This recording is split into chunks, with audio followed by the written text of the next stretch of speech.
también a dos amigos que ya están listos para entrarle a la mesa de diálogo. Ya llegó el querido Jorge Gómez Naredo, coordinador del periódico Regeneración, analista, colaborador de la revista Polemón y miembro de estas mesas de diálogo de Sin Censura. ¿Cómo estás, Jorge? Gracias por tu paciencia. Buenas tardes. Hola, querido Vicente. No, pues yo encantado de estar acá en esta mesa contigo y con todos. Gracias. Y también saludo a Enrique Legorreta, periodista independiente, coordinador editorial de Regeneración MX y miembro de esta familia Sin Censura. Quique, un abrazo, ¿cómo te va? ¿Qué onda, Vicente? Saludos a ti, a Ceci, a don David, Toñito allá en Estados Unidos y a Jorge también un fuerte abrazo aquí, escuchando todo lo que estás preguntando, mi estimado Vicente. Oigan, pues a ver, iniciemos con esto que yo lo he repetido una y otra vez. Odian a López Obrador. Odian a López Obrador. Y eso los lleva a decir, a publicar cualquier barbaridad. No vamos muy lejos. Hoy en la primera plana del New York Times, ojo, uno de los periódicos más influyentes de Estados Unidos y del mundo, el New York Times, donde creo que tiene acciones Carlos Slim, ¿no? Se me había olvidado ese pequeño, gran detalle. En el New York Times hablan de un embajador de Estados Unidos en México a modo. Es más, en el New York Times, esta misma periodista que firma la nota hoy es la misma que decía que Andrés Manuel López Obrador extrañaba a Trump hace no mucho tiempo.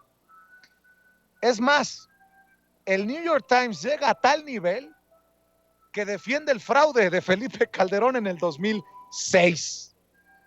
En serio, porque uno de los posicionamientos del periódico o en donde se centra este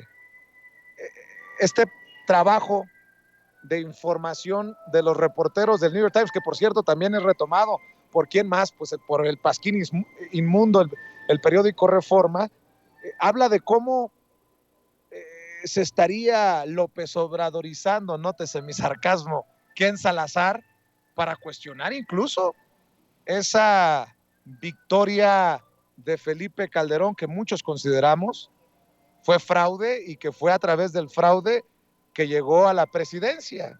De ese tamaño, le digo, el veneno, el odio contra López Obrador y desde medios internacionales. Mi querido Jorge Gómez Naredo, ya la verdad rayan en el ridículo.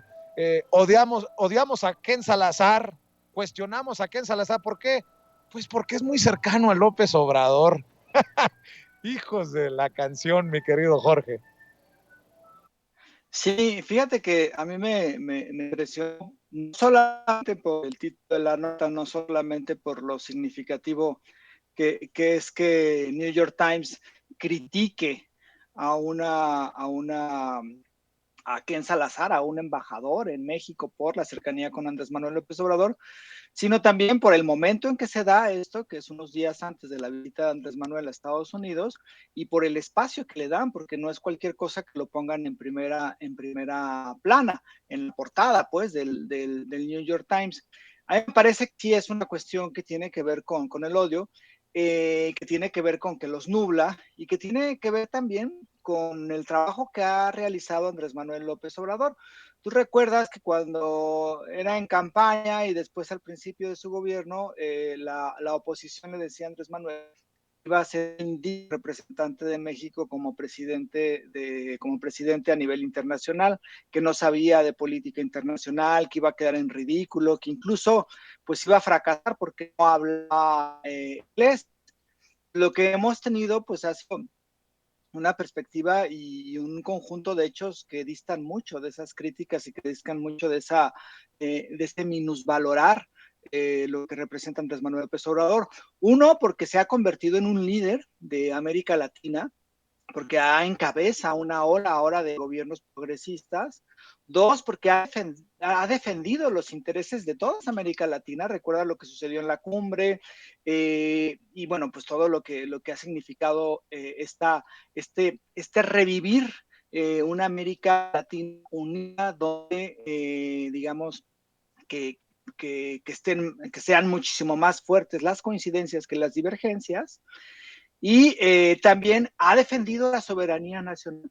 Logró en un momento dado, pues, luchar y encontrarle modo a Donald Trump, que prácticamente ningún mandante en el mundo lo pudo lograr. Y ahora con Biden, pues ha logrado, ¿no?, presentar una iniciativa de reforma eléctrica diciendo, pues nosotros vamos por esta iniciativa. Ha logrado, pues, esta cuestión de la creación de la refinería, y ha tenido discursos fuertes. Tan es así que ayer mismo dijo lo de la Estatua de la Libertad, ¿no? Y diciendo que, pues, que el gobierno de Estados Unidos no sería un país libre si meten a Assange a la cárcel. Entonces, pues todas estas cosas pues se notan en la acción que tienen con Ken Salazar, que es el embajador, y me parece que es la astucia de Andrés Manuel López Obrador para tejer una nueva forma de relacionar a México con los Estados Unidos. Y pues los dos embajadores que ha habido, tanto el que todavía hubo en la época de como el nuevo embajador de Estados Unidos en México, pues han logrado tener una buena relación con Andrés Manuel.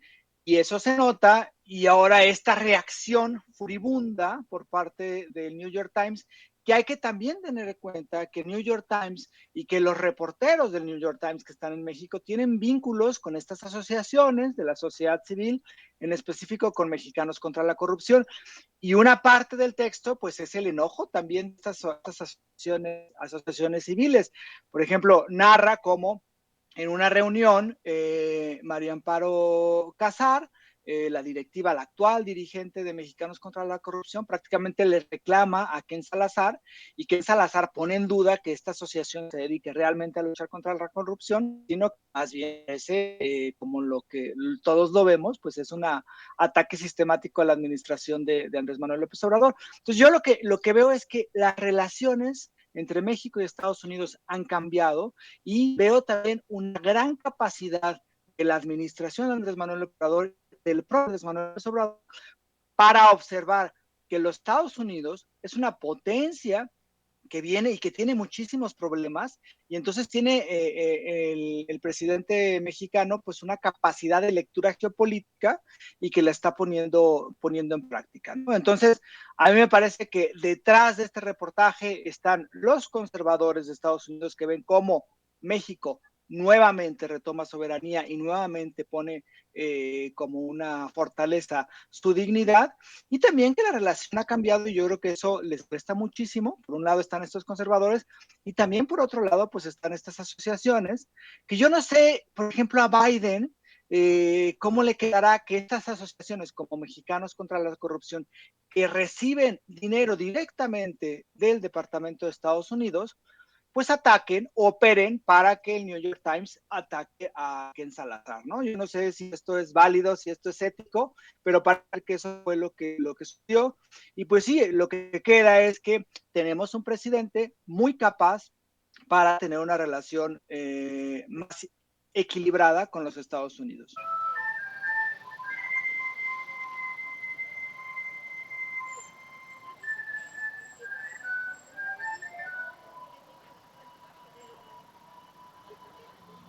Mire, se nos perdió Vicente. Escuchamos a Vicente Serrano y tuvimos un problema con la conectividad en estos momentos, pero por supuesto que saludo a nuestros compañeros aquí en la mesa de análisis. Saludo con mucho gusto a Jorge Gómez Naredo y al queridísimo Enrique Legorreta, que bueno, pues sigue con él esta mesa de análisis. Le pido a don David que por favor no